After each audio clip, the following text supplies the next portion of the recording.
want to ask you, what questions should I have asked you that I didn't?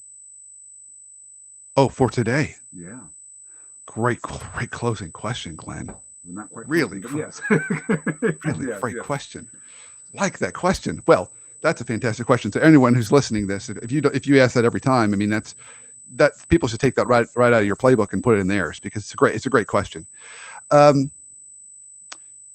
the only other thing I would say, see if I can think of anything else. Oh, let's see if I can think of anything else. Um, I would say this. I would say one thing. It's not necessarily a question, but more of a comment.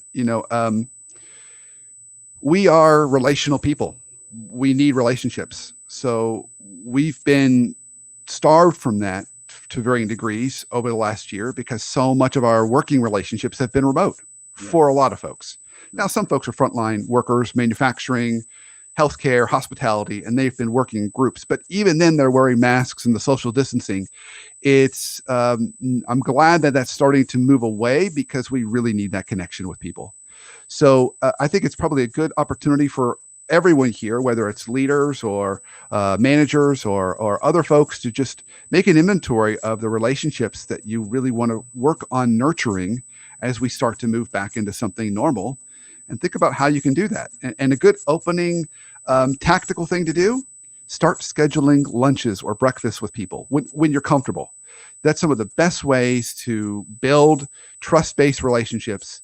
Is just a lunch during the middle of a workday. We learn so much about people, and it really strengthens that relationship. So I'm a big fan of lunches, and I'm glad that we're starting to be able to get back into that. and that's something that you don't really consider on the outside, but now I think we really need to take a look at that because we have been apart for so long. So that's a very valuable tip there. Look at lunches and here's my excuse: golf. Yeah, Yeah, I mean, I'm not saying go play around the golf. I'm saying maybe go drive a bucket of balls during lunch, yeah, something like that. So just getting back and making that connection, I think that's very important. Um, I want to ask you though this, and I'm just going to be blatant about it. What do you bring to the table? So, in other words, if I want my organization to be better, how do you do it? And how do I get a hold of you to do it? yeah. So if we talk about kind of the ways that people hire me, it really comes in a couple ways. So one is I have a practice. My practice is the worksmiths, just like blacksmiths, but the worksmiths, and that's where I can help with both executive coaching. So work with emerging leaders, leaders that have been promoted into new opportunities, or leaders that might need to make a few tweaks to their style in order to be good culture fits. I also work with teams, so help teams improve their dynamics. It could be department teams, leadership teams, and even boards. So, kind of taking the same kind of things we're talking about here and helping to improve those relationships of teams and how they function.